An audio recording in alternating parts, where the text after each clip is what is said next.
I'm ready to bust. I can't fucking take it no more. I've been trying to be a good boy, but I gotta bust on that. I'm looking at anybody to see who's tweaking. Nobody's tweaking. I'm scratching by the fucking minute. Oh my God. And I'm looking at this chick, and finally she gets up to go to the bathroom. She comes back, and I can tell she's the tweaker.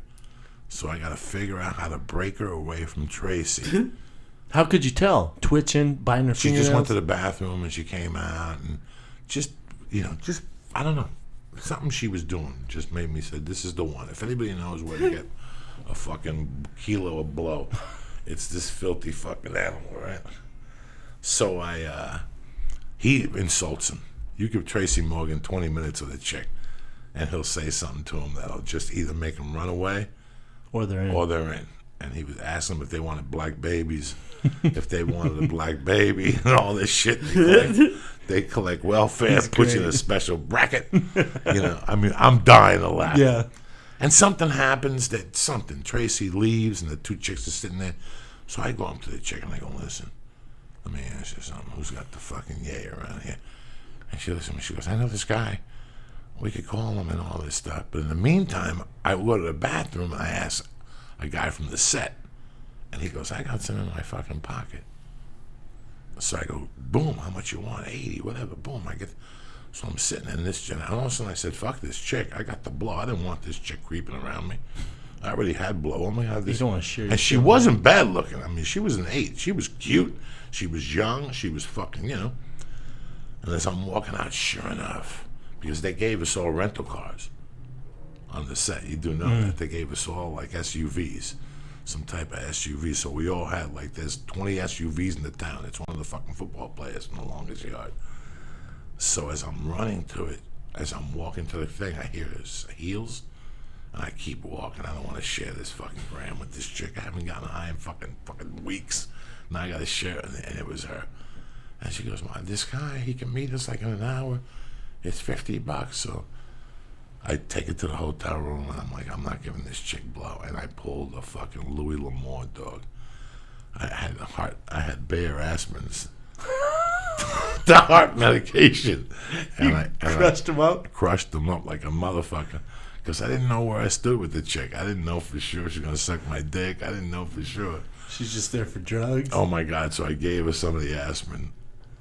We were sitting there, and I'm like, oh my God, and I made believe my phone was on vibrate. Yeah. And I go, oh my God, it's my guy. Let me go downstairs. And I came back, and I had put him aluminum foil, and I gave her some of the aspirin. Oh my God.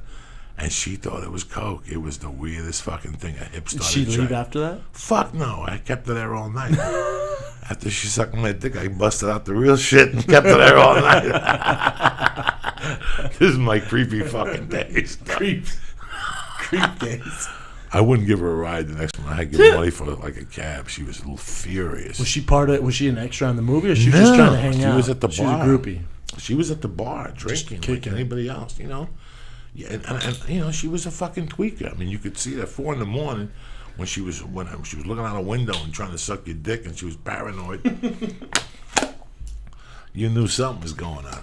What percentage would you say on set actors do drugs? It's a high percentage. The ones I know, I would say it's a high percentage. And I have a theory on this. You tell me. If I tell you something, you're not going to believe this. I think you'd be surprised. People, when I walk on a set, I say hello, I'm very cordial, but I keep everything at a distance. After I did The Longest Shot, I can't tell you how many fucking people, I'm looking you in the face, I'm looking Lee in the face. I can't tell you how many people came up to me and said, "Did you ever do coke with Michael Irvin?" I had no desire to. Yeah. And I didn't take our friendship there. Yeah. I didn't mention it. Every night I went, I had my package. I don't know where he got his shit. Yeah. And he went and did his package. He's a great After guy. the movie shot, I heard stories. But, the same thing about this guy, the same thing about that guy. Mm-hmm. But I always keep it light on those things because I know how fast. I heard stories of guys that did blow and all of a sudden they get a big movie role or a TV show and they just start talking to you. I don't want to lose somebody's friendship over drugs. Hell no. So on those movie sets, I always kept it. Weed, yeah, everybody smokes fucking weed. Oh, yeah.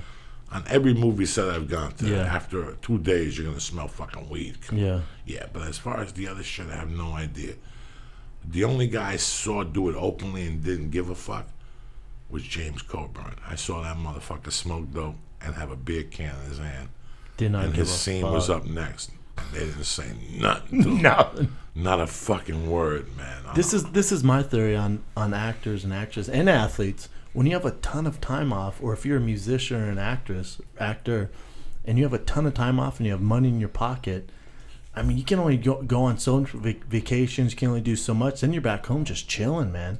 You're just chilling. So drugs is an easy outlet. I'm not advocating. I'm just saying I get it. I get it. You give me a ton of time off, I do some weird shit, man. I get tattoos. I buy fucking race cars and shit, you know? I make bad decisions because I have so much time off, if that makes sense. So if you're an actor, especially everyone that just got done with a movie, your next movie's not for another 7-8 months. You have all this time off. You're chilling. You have a place up in the hills. There's a pool. There's chicks.